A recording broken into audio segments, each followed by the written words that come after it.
Bismillahirrahmanirrahim. Assalamualaikum warahmatullahi wabarakatuh.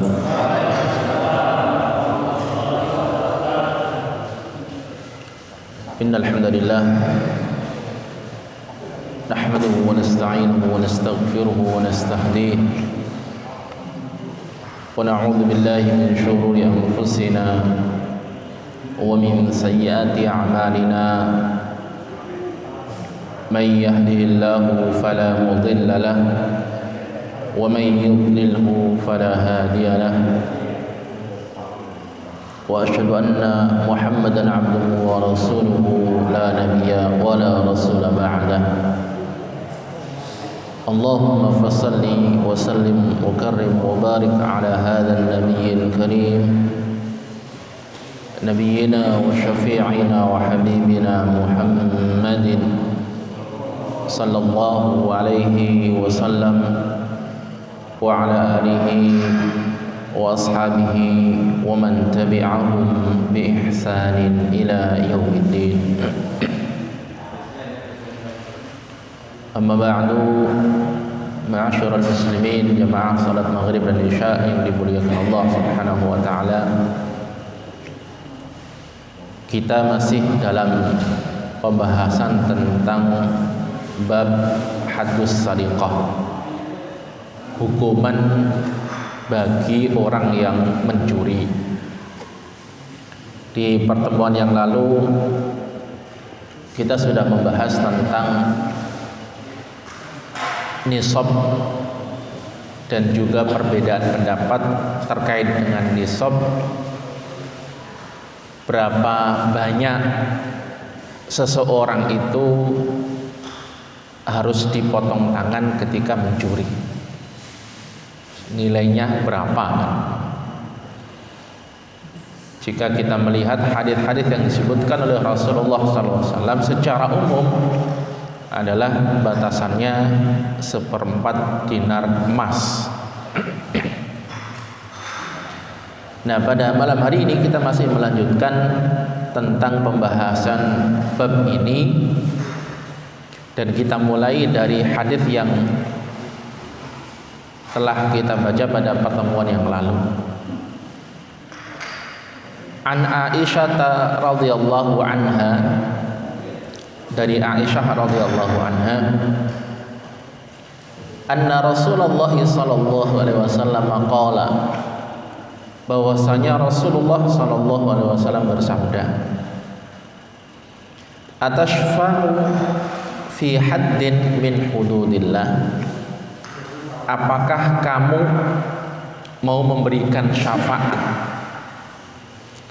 terhadap atau dalam hal hukuman di antara sekian banyak hukuman-hukuman Allah Subhanahu wa taala?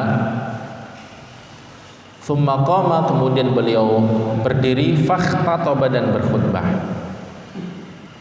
Faqal, beliau mengatakan, ayyuhan nas, wahai para manusia, innama ahlakal ladzina qablakum annahum kanu idza saraqa fihimus syarifu tarakuhu.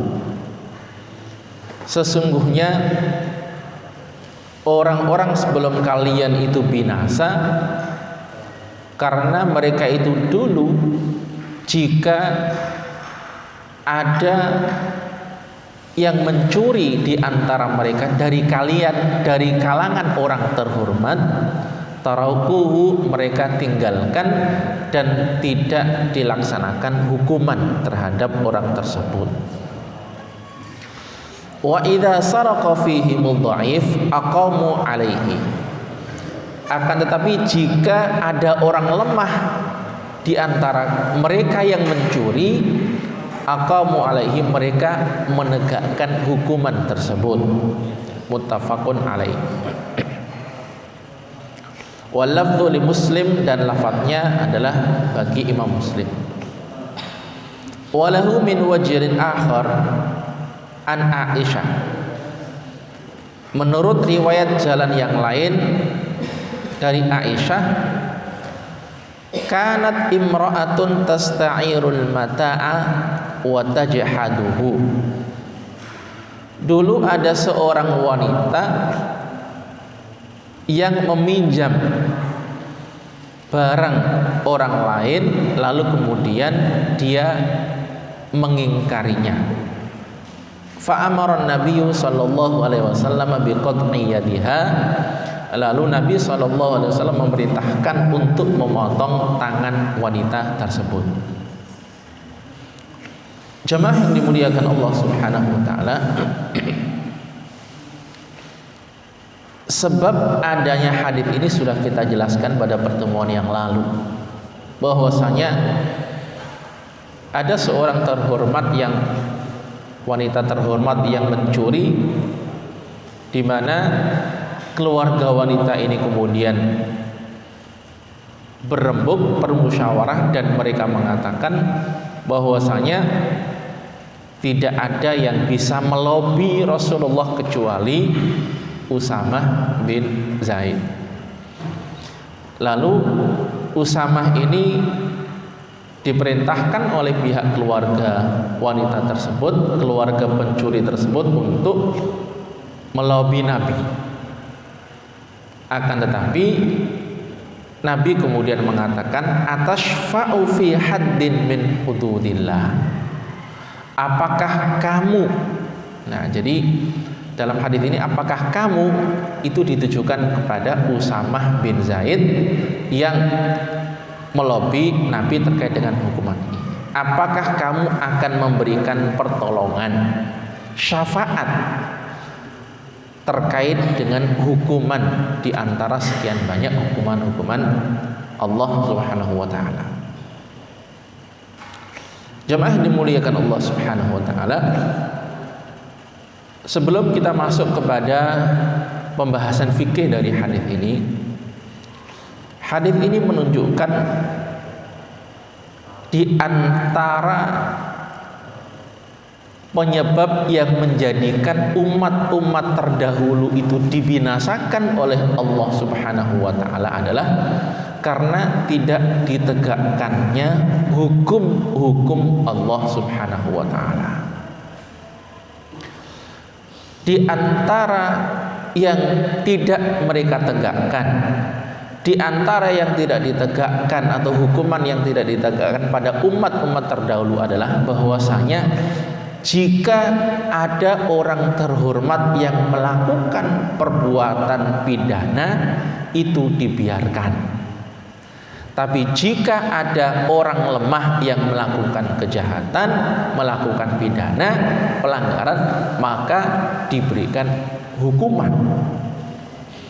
Ini menunjukkan bahwasanya ketidakadilan dalam hal hukuman, dalam hal hukum, dalam hal pidana itu juga menjadi faktor yang menjadikan suatu umat, suatu bangsa itu dibinasakan oleh Allah Subhanahu wa taala. Dan itulah yang disampaikan oleh Nabi, innama ahlakal ladzina qablakum, sesungguhnya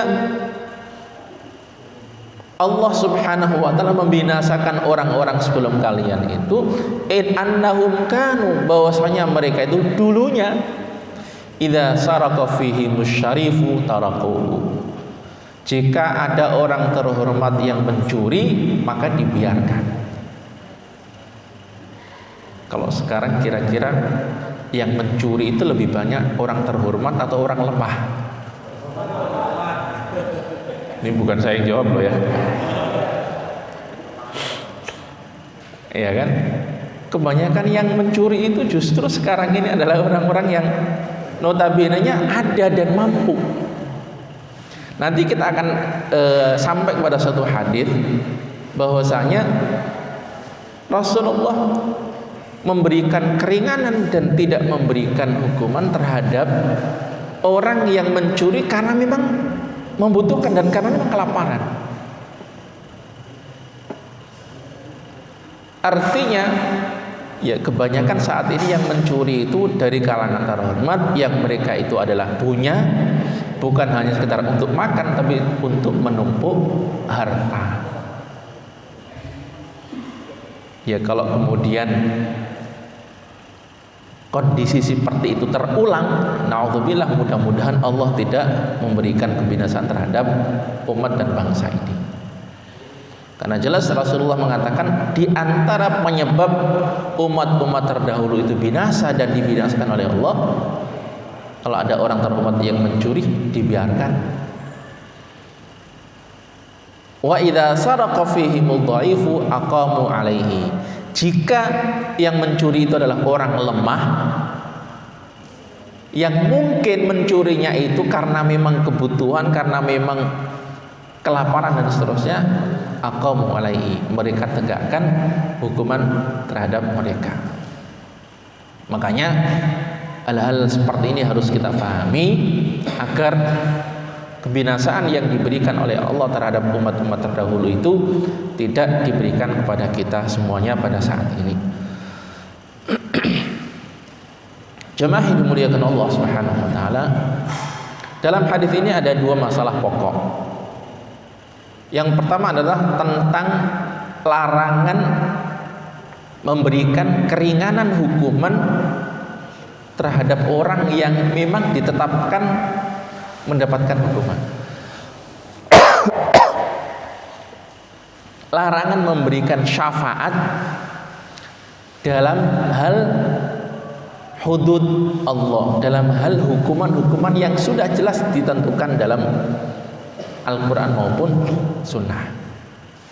Oleh karena itu Imam Al-Bukhari dalam kitabnya memberikan judul bab, salah satu bab itu dengan judul makruh meminta keringanan hukuman yang telah ditetapkan bila sudah dilaporkan kepada penguasa atau dilaporkan kepada hakim.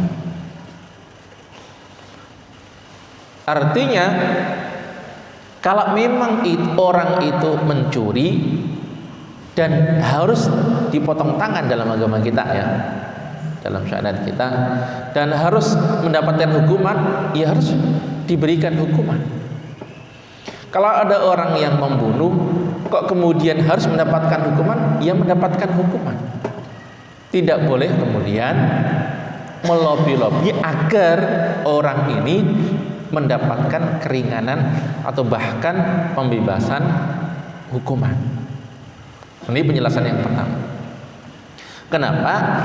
Karena ada sangat banyak sekali riwayat-riwayat yang menyebutkan tentang larangan memberikan syafaat terhadap orang-orang seperti itu, sebagaimana disebutkan dalam hadis ini dan juga hadis-hadis yang lain. Imam Abu Dawud meriwayatkan hadis terkait dengan hal ini. Maafkanlah kesalahan yang harus dijatuhi hukuman had yang terjadi di antara kalian, sebab bila sudah dilaporkan kepadaku maka akan dilaksanakan hukuman atas had tersebut. Jadi jika korban itu ingin memberikan keringanan hukuman atau tidak ingin pelaku ini mendapatkan hukuman karena kasihan, maka seharusnya itu dilakukan dari awal. Misalkan ada pencuri, ada korban orang yang dicuri. Jika dia melihat bahwasanya yang mencuri ini adalah orang baik, misalkan hanya sekedar membutuhkan atau khilaf dan seterusnya, maka dalam negara kita juga ada istilah diselesaikan secara kekeluargaan. Orang mencuri ini kan biasanya dihukum. Nah, pihak keluarga berunding kemudian menyelesaikan itu antar keluarga. Tapi barang yang dicuri ini ya harus dikembalikan, kecuali kalau misalkan korban itu mengikhlaskan dan meridhoinya. Tapi ketika ini sudah sampai ke penguasa, kalau dalam negara kita sudah sampai ke pihak berwajib, diproses sesuai hukum, bahkan masuk pengadilan, udah nggak bisa ditarik lagi. Makanya kalau jika ini memaafkan ya di awal. Begitu juga terkait dengan hukuman-hukuman yang lain, kisos misalkan. Jika tidak ingin pelaku itu kemudian mendapat hukuman, dari awal diselesaikan secara kekeluargaan. Kalau sudah masuk pengadilan, sudah tidak bisa. Begitu juga dalam riwayat yang lain, siapa yang menghalangi tidak terlaksananya ketetapan hukuman Allah, maka ia telah melanggar perintah Allah Subhanahu wa ta'ala. Jadi mestinya dapat hukuman, kok dilindungi, dilanggar, maka dia telah melanggar perintah Allah Subhanahu wa ta'ala. Mintalah keringanan selagi perkara tersebut belum dilaporkan kepada penguasa atau hakim. Jika sudah dilaporkan kepada penguasa lalu dia memaafkan, maka Allah tidak akan mengampuninya. Dan begitu banyak riwayat-riwayat terkait dengan hal ini, yaitu tidak dibolehkannya memberikan syafaat kepada orang yang mestinya sudah mendapatkan atau layak mendapatkan hukuman. Kalau sekarang kan bahkan yang sudah diketok palu hukuman pun bisa diringankan kan gitu, dengan adanya keringanan hukuman, remisi kan begitu kan. Ada keringanan hukuman dalam rangka tahun baru, dalam rangka kemerdekaan, dalam rangka lebaran, banyak itu, ya kan. Padahal kalau dalam agama kita kalau sudah diketok palu ya sudah, apalagi terkait dengan orang lain. Nah itu terkait dengan tidak diperbolehkannya memberikan keringanan. Al-Khattabi menukilkan dari Imam Malik bahwa harus dibedakan. Nah ini jalan tengah ya. Harus dibedakan, bila orang yang dikenal meresahkan masyarakat maka tidak diberikan keringanan hukuman sama sekali. Tapi bila orang tersebut tidak dikenal sebagai pembuat onar, pembuat keresahan, maka lebih baik diberikan keringanan hukuman atau dimaafkan saja sebelum dilaporkan kepada penguasa atau hakim. Jadi menyikapi perbedaan pendapat dan menyikapi dalam hal ini, maka bisa dilihat pelaku ini sebenarnya siapa. Dan kalau menurut saya ya mestinya seperti itu. Jika memang pelaku ini adalah orang yang sudah sering berbuat onar, sudah sering berbuat kerusakan, kalau mencuri sudah sering mencuri, kalau melakukan keresahan sudah sering meresahkan orang dan masyarakat, maka orang seperti ini tidak layak untuk diberikan keringanan, termasuk juga tidak layak untuk dimaafkan terkait dengan hukuman ini. Tapi jika memang mereka yang melakukan ini adalah hanya karena khilaf atau baru dilakukan sekali, orang yang biasanya adalah orang baik, dikenal orang baik, dikenal orang yang jujur, kok kemudian terjadi kekhilafan dan melakukan kesalahan, maka alangkah baiknya kalau kemudian bisa dimaafkan dan tidak sampai masuk ke penguasa atau hakim. Ini terkait jalan tengah dalam hal ini. Sebagaimana sabda Rasulullah SAW yang diriwayatkan oleh Aisyah radhiyallahu anha, aqilu dzawil hayati zallatihim illal hududah.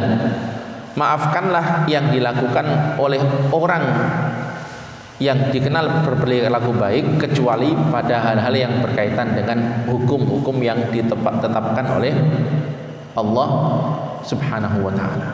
Nah ini juga menunjukkan bahwasanya memberikan keringanan hukuman itu boleh, asalkan tidak terkait dengan hukum-hukum Allah tadi itu. Jamaah yang dimuliakan Allah Subhanahu wa taala, masalah kedua dalam hadis ini, yaitu poin terakhir dari hadis tersebut, terkait dengan seorang wanita yang meminjam barang, lalu ketika diminta dia nggak ngaku kalau telah meminjam. Nah, ini cerita detailnya adalah bahwasanya ada seorang fulanah, jadi tidak disebutkan namanya ya, siapa wanita ini, meminjam perhiasan. Jadi ada seorang wanita meminjam perhiasan terhadap orang lain. Lalu ketika dipinjamkan sampai beberapa waktu, si wanita ini tidak pernah kelihatan lagi. Habis dipinjemin nggak kelihatan lagi, nggak nongol-nongol lagi. Lalu ternyata ketika ketemu, wanita ini mengingkari, nyangkal kalau pernah meminjam perhiasan tersebut. Dia mengatakan, saya tidak pernah meminjam perhiasan ataupun yang lainnya dari orang tersebut. Jadi dia nyangkal. Ya, kadang juga ada ya orang-orang seperti itu. Lalu dia mengadukan kepada Nabi SAW. Jadi ya di zaman itu karena memang hakimnya adalah atau Rasulullah masih ada, jadi setiap permasalahan itu dilaporkan kepada Nabi. Setelah sampai kepada Nabi, Nabi nanya. Ini yang nanya bukan orang, tapi Nabi langsung nanya kepada wanita tersebut. Wanita itu mengatakan, aku bersumpah demi yang mengutus engkau dengan hak, wahai Nabi, sungguh saya tidak meminjam sesuatu pun darinya. Ditanya sama yang punya barang nggak ngaku, ditanya Nabi pun nggak ngaku. Dia yang nanya Nabi. Ya berarti Nabi yang nanya aja nggak ngaku, berarti ini menunjukkan bahwasanya wanita ini nggak benar. Iya kan? Yang nanya Nabi nih. Nah setelah hal itu, kemudian Nabi bersabda, karena ditanya nggak ngaku kan, Nabi kemudian mengatakan, datanglah ke rumahnya dan ambillah perhiasan yang dipinjam tersebut di bawah kasurnya. Langsung Nabi yang bilang, ya, dari mana Nabi tahu? Ya tentunya dari wahyu ya. Tentunya dari wahyu lah. Kalau sekarang mungkin ada orang yang bisa begitu ya, ambillah itu perhiasannya ada di bawah bantalnya. Wah itu justru malah dipertanyakan kan? Dari mana tahu? Karena nggak mungkin dari wahyu. Sekarang sudah nggak ada wahyu lagi kan. Ini masalah Nabi dapat wahyu kan, jadi wajar. Ya, karena beliau adalah Nabi, tahu bahwasanya orang ini bohong atau tidak, benar apa tidak. Makanya ketika ditanya dan nggak mau ngaku, disampaikan aja, udah datangi ke rumahnya, ambil tuh perhiasannya ada di bawah kasurnya. Nah setelah itu didatangi rumahnya dan benar ada di bawah kasur. Setelah itu Nabi memerintahkan untuk memotong tangan orang ini dan dilaksanakan. Ya karena perhiasan, karena nyangkal dan seterusnya. Jemaah yang dimuliakan Allah Subhanahu wa taala, secara zahir memang hadis ini menunjukkan bahwasanya orang yang minjem kok kemudian mengingkari bahwasanya dia minjem dan tidak mau mengembalikan, maka tetap harus dipotong tangan. Dan ini pendapat yang pertama sesuai dengan zahir hadis ini. Akan tetapi pendapat kedua, mayoritas ulama mengatakan tidak mewajibkan potong tangan peminjam yang ingkar. Jadi ada dua pendapat ya. Jadi orang yang minjem kok ngingkari, nggak ngaku. Nah, pendapat pertama potong tangan. Ya tentunya sesuai dengan nisab dan seterusnya ya, yang pernah kita bahas lah. Dan itu juga ada perbedaan pendapat di kalangan ulama. Nah, pendapat kedua mayoritas salaf mengatakan tidak langsung dipotong tangan atau tidak wajib potong tangan. Karena memang mereka mengatakan bahwasanya ayat yang ada dalam Al-Qur'an was-sariqu was-sariqatu faqta'u aydiyahuma itu jelas-jelas menunjukkan pencuri bukan peminjam. Nah, ini dalilnya. Jadi para ulama yang mengatakan tidak potong tangan ya karena itu. Bukan berarti kemudian orang ini bebas dari hukuman, tidak. Ya tetap bagi mereka yang berpendapat tidak potong tangan ya tetap diproses, cuma hukumannya tidak dalam bentuk potong tangan, mungkin hukuman yang lainnya. Nah, ini terkait dengan masalah minjem ya, orang yang minjem dan kemudian diingkarinya. Pendapatku, maksudnya pendapat pensyarah buku ini mengatakan memasukkan peminjam yang ingkar sebagai pencuri menurut pengertiannya secara bahasa adalah tidak tepat, maka tidak bisa dikategorikan sebagai dalil yang mewajibkan memotong tangannya adalah berdasarkan ketetapan hadis ini. Jadi ada perbedaan pendapat yang dalam terkait dengan hal ini kan. Apakah yang minjem kemudian mungkir itu termasuk pencuri atau tidak? Apakah dipotong tangan atau tidak? Ada dua pendapat tadi itu. Hadis yang berikutnya, di mana hadis ini juga menguatkan pendapat jumhur mayoritas ulama. An Jabir radhiyallahu anhu, anin Nabi sallallahu alaihi wasallam qala, laisa ala khainin wala muntahibin wala mukhtalisin qat'un. Seorang pengkhianat, perampok dan pencopet tidak dikenakan hukuman potong tangan. Rawahu Ahmad wal arba'ah wa shahhahu Tirmidzi wa Ibnu Hibban. Nah, jemaah yang dimuliakan Allah Subhanahu wa taala, ada 3 definisi yang disebutkan oleh Rasulullah dalam hadis ini. Yang pertama adalah khain. Khain itu memang kalau diartikan ya pengkhianat. Muntahib. Yang kedua adalah muntahib. Muntahib itu adalah perampok, perampas, jadi orang yang ngambil dengan paksa. Ya, artinya mengambil harta orang lain dengan paksa, dengan kekerasan, itu istilahnya muntahib.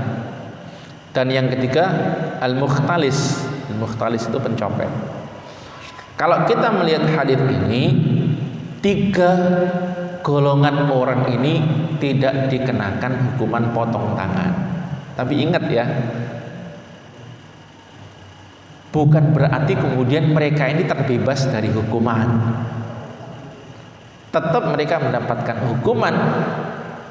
Jika memang tidak dipotong tangan, hukuman itu dikembalikan kepada hakim. Bahkan bisa jadi hukuman itu lebih berat daripada potong tangan. Makanya terkait dalam hal ini para ulama berbeda pendapat tentang pensyaratan barang curian itu harus tersimpan di tempat yang aman atau tidak. Ini hebatnya para ulama dulu ya. Jadi mereka itu merinci dengan detail. Setelah kita membahas tentang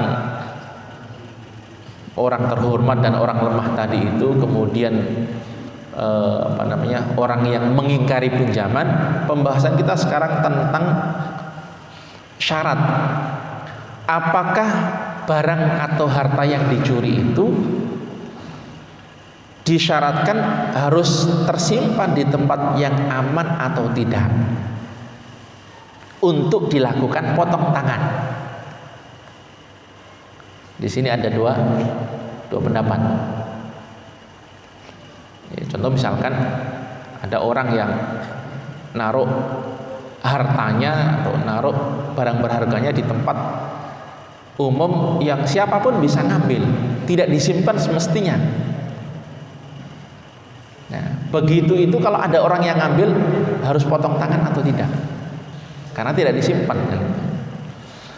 Pendapat pertama mengatakan tidak mensyaratkan barang curian itu harus tersimpan di tempat yang aman. Mereka mengatakan tidak ada dalil yang menyebutkan syarat tersebut baik dari hadis maupun Al-Quran secara umum. Berarti mencuri dimanapun itu bisa dipotong tangan. Kenapa? Karena nggak ada syarat harus disimpan di tempat yang aman. Ini pendapat yang pertama. Pendapat yang kedua mengatakan bahwasanya barang curian tersebut harus tersimpan di tempat yang aman berdasarkan mafhum atau pemahaman hadis ini, yang berarti wajib potong tangan terhadap barang curian yang tidak disebutkan dalam hadis. Nah, ini pendapat kedua. Jadi jika ada harta yang tidak disimpan dengan semestinya, nah, tergantung pendapat mana yang diambil, ya kan? Kalau pendapat pertama mengatakan tidak potong tangan karena nggak ada syarat. Pendapat pertama mengatakan dipotong tangan karena tidak ada syarat. Pendapat kedua mengatakan karena disyaratkan, ya berarti tidak potong tangan. Ya, contoh misalkan motor taruh depan rumah atau taruh di jalan lah, bukan di dalam rumah, di jalannya, pinggir jalan depan rumah. Sudah taruh di luar, nggak dikunci ganda lagi. Nah, itu kalau diambil malingnya ini potong tangan apa enggak? Iya kan? Kenapa? Karena di luar, tidak di dalam, dan juga tidak dikunci kan? Bagi mereka yang tidak mensyaratkan, maka ya berarti orang ini dipotong tangan. Bagi mereka yang mensyaratkan, maka orang ini tidak dipotong tangan. Kenapa tidak dipotong tangan? Nggak disimpan. Maka jangan salahin yang ngambil. Nah, inilah perdebatan di kalangan ulama terkait dengan harta itu harus disimpan atau tidak. Karena konsekuensinya besar, potong tangan kan begitu. Akan tapi jemaah yang dimuliakan Allah Subhanahu wa taala, masing-masing ini kemudian mempunyai pendapat, mempunyai dalil sendiri-sendiri. Nih, perhatikan. Nabi SAW pernah menghukum potong tangan terhadap pencuri sorbannya Sofwan yang terletak di atas kepala ketika ia berada di masjid. Jadi Nabi itu pernah memberikan hukuman potong tangan terhadap orang yang mencuri sorban sahabat ketika tidur di masjid. Ya, kalau sorban yang ada di baju, ya berarti kan tidak tersimpan, ya kan? Karena kelihatan dari semuanya bisa ngambil. Dan juga Nabi SAW pernah menghukum potong tangan terhadap seorang wanita al-Makhzumiyah yang ingkar atau mengingkari atas barang pinjamannya. Inilah yang menjadi dasar dari pendapat tadi. Ibnu Battal berkata, kata al-hirs tersimpan diambil dari pengertian mencuri secara bahasa. Jika ungkapan ini benar, maka harus disesuaikan antara yang berpendapat harus tersimpan di tempat yang aman atau tidak. Nah, tapi jemaah yang dimuliakan Allah Subhanahu wa taala, definisi dan pengertian tersimpan itu sendiri masing-masing daerah, masing-masing tempat itu berbeda-beda. Maka kalau bagi saya terkait dengan hal itu, barang itu tidak hanya sekedar tersimpan tapi juga terlindungi. Seperti contohnya tadi ada kendaraan.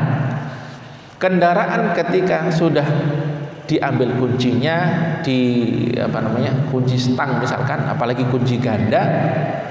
Kalau menurut saya itu juga bagian dari perlindungan agar tidak diambil. Maka nanti akan ada penjelasan tergantung masing-masing barang itu. Karena setiap barang, terutama barang yang berharga itu berbeda-beda tempat penyimpanannya. Sebagai contoh misalkan hewan, apakah itu kambing, sapi, ya tempatnya ya di kandang, iya kan? Tempatnya di kandang. Kalau sudah ditaruh di kandang, ya berarti sudah disembunyikan paling tidak begitu, iya kan? Nah, begitu juga contohnya lagi misalkan uang, ya uang ya tempatnya di dalam rumah, dalam lemari atau brankas dan seterusnya, bukan di kandang, begitu kan? Ya kalau uang taruh kandang ya beda lagi kan pengertiannya. Pengertian disimpannya itu berbeda lagi. Makanya nanti akan ada penjelasan lebih umum lagi termasuk terkait dengan barang-barang masjid nanti insyaallah. Hadis selanjutnya, An Rafi' ibn Khadij qala sami'tu Rasulullah sallallahu alaihi wasallam yaqul la qat'a fi thamarin wala katharin. Tidak dipotong tangan orang yang mencuri buah dan mayang kurma. Rawahul madhkurun wa sahhahu aidan at-Tirmidzi. Nah, ini pembahasannya berbeda lagi sekarang terkait dengan buah-buahan. Meskipun ini masih nyambung nanti ya terkait dengan tersimpan atau tidaknya. Dalam kitab An-Nihayah, kata as-samar berarti kurma yang masih tergantung di pohon. Ini kan ada dua istilah, as-samar dan kathar. Jadi as-samar itu buah yang masih berada di pohonnya. Kalau di zaman Nabi ya kurma. Apabila dipetik disebut rutob. Jadi kurma, apalagi kurma muda, samar itu masih di pohon, kalau dipetik itu berubah jadi rutob namanya. Ada yang mengatakan bahwa itu umum berlaku untuk semua jenis buah-buahan, tidak hanya kurma tapi semua buah-buahan. Lafaz yang kedua adalah kathar, yaitu mayang kurma yang di tengah-tengahnya terdapat minyak sebagaimana diterangkan dalam kitab An-Nihayah. Jadi mayang kurma yang masih berbunga ya, belum berbuah, yang di tengahnya itu ada minyaknya. Hadis ini adalah dalil yang tidak mewajibkan hukum potong tangan terhadap pencuri buah-buahan dan mayang kurma yang tengah-tengahnya ada minyaknya, baik yang masih berada di atas pohon maupun yang sudah dipetik. Itu penjelasan zahir hadisnya, bahwasanya hadis itu menunjukkan hal tersebut. Meskipun ada perbedaan pendapat di kalangan ulama terkait dengan hal ini. Jadi meskipun hadisnya menjelaskan seperti itu, tapi tetap ada perbedaan. Bahwasanya mereka yang mencuri buah itu potong tangan atau tidak. Nah, itu ada perbedaan pendapat di kalangan ulama. Pendapat pertama mengatakan tidak dihukum potong tangan seorang pencuri makanan atau benda lainnya yang hukum asalnya boleh diambil. Pendapat kedua mengatakan wajib hukum potong tangan terhadap pencuri benda yang tersimpan dan tersembunyi, baik yang masih di atas pohon atau yang sudah dipetik. Jadi ada dua pendapat terkait dengan hal ini, yang insya Allah nanti akan kita bahas pada pertemuan yang akan datang ya, biar lebih leluasa lagi. Ada pertanyaan? Ada yang tanyakan sebelum kita tutup? Ya. Buat sampai kalau umpamanya sampai 1 ton untuk dicuri gimana? Kan banyak. Iya, kalau sampai bertonton berkuintal-kuintal itu bukan mencuri lagi, merampok gitu. Iya. Jadi memang dalam hal ini ada perbedaan di kalangan ulama. Meskipun hadis ini dinyatakan sahih ya oleh Imam At-Tirmidzi dan Imam Ibnu Hibban. Tapi meskipun hadisnya sahih, para ulama juga berbeda pendapat terkait dengan hal ini. Kalau bunyi teksnya itu kan hadisnya jelas, la qat'a, tidak ada potong tangan, fi samarin wala kasar, terhadap buah-buahan ataupun mayang kurma kan. Jadi buah-buahan. Memang teks hadisnya seperti itu. Justru karena teks hadis seperti inilah yang kemudian menjadikan perbedaan di kalangan ulama. Yang pertama mengatakan tetap potong tangan, yang kedua mengatakan tidak potong tangan. Akan tetapi meskipun teks hadis ini sangat-sangat singkat, justru karena singkatnya itulah yang kemudian menimbulkan penafsiran, dan penafsiran itulah yang kemudian berbeda-beda. Kalau menurut saya, ya, jika ada yang mencuri termasuk buah-buahan ya, apalagi sampai bertonton dan berkuintal-kuintal, kalau menurut saya tetap masuk kategori yang potong tangan. Kenapa? Ya, karena itu bagian dari pencurian yang jelas. Ya, meskipun nanti ada syarat juga, ada penjelasan juga kenapa Nabi itu mengatakan bahwasanya yang ada di buah itu tidak potong tangan. Ya karena memang secara umum pohon kurma atau kebun kurma di kota Madinah pada saat itu termasuk wilayah terbuka, yang menunjukkan bahwasanya tidak terlindungi di tempat yang tersimpan yang tidak bisa dicuri. Makanya kemudian mereka tidak dipotong tangan. Tapi nanti juga akan ada penjelasan bahwasanya jika memang mencurinya itu yang di pohon itu hanya sekedar untuk ganjal perut, kalau dalam istilah fikihnya itu nanti makan dengan mulutnya, bukan berarti kemudian tidak pakai tangan ya, itu masa ngambil mangga misalkan langsung dengan mulut kan itu. Artinya ngambilnya itu hanya sekedar untuk ganjal perut karena memang lapar, tidak potong tangan. Kalau kemudian nanti dibawa keluar dan tidak banyak, maka tidak potong tangan, dia mendapatkan hukuman dan harus mengganti. Tapi kalau kemudian buahnya, apalagi kurma yang sudah dikeringkan di tempat penjemuran, kemudian buahnya ya tetap dipotong tangan. Makanya kalau menurut saya, jika memang pohon buah yang dicuri itu banyak, bertonton berkuintal-kuintal, yaitu tidak hanya sekedar untuk makan, tapi memang benar-benar untuk mencuri kan begitu, dengan kerugian yang besar. Jadi kalau menurut saya tetap dalam kategori potong tangan. Tapi yang perlu diperhatikan terakhir ya, ketika ada yang berpendapat bahwasanya mereka itu tidak dipotong tangan, bukan berarti kemudian terbebas dari hukuman. Ini yang harus dipahami. Ya, ada pendapat yang mengatakan tidak potong tangan. Ya memang benar tidak dipotong tangan, tapi kan bukan berarti kemudian bebas, tidak diproses, tetap diproses. Lantas hukumannya bagaimana? Itulah yang dinamakan dengan ta'zir.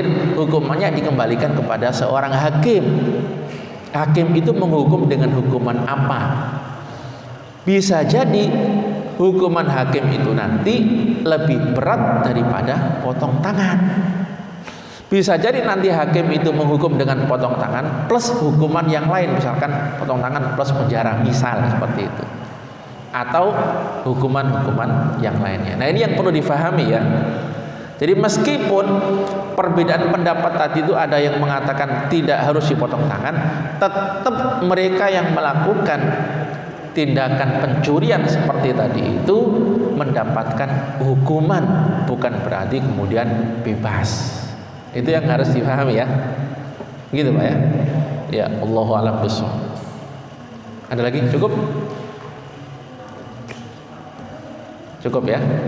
Insya Allah kita lanjutkan pada pertemuan yang akan datang, dan masih dalam hal ini ya, nanti biar lebih jelas lagi terkait dengan penjelasan mereka yang mencuri buah-buahan yang ada di pohonnya atau sudah dipetik. Mudah-mudahan bisa memberikan manfaat, menambah wawasan dan keilmuan kita. Kurang lebih maaf. Subhanakallahumma bihamdika asyhadu an la ilaha illa anta astaghfiruka wa atubu ilaik. Wassalamualaikum warahmatullahi wabarakatuh.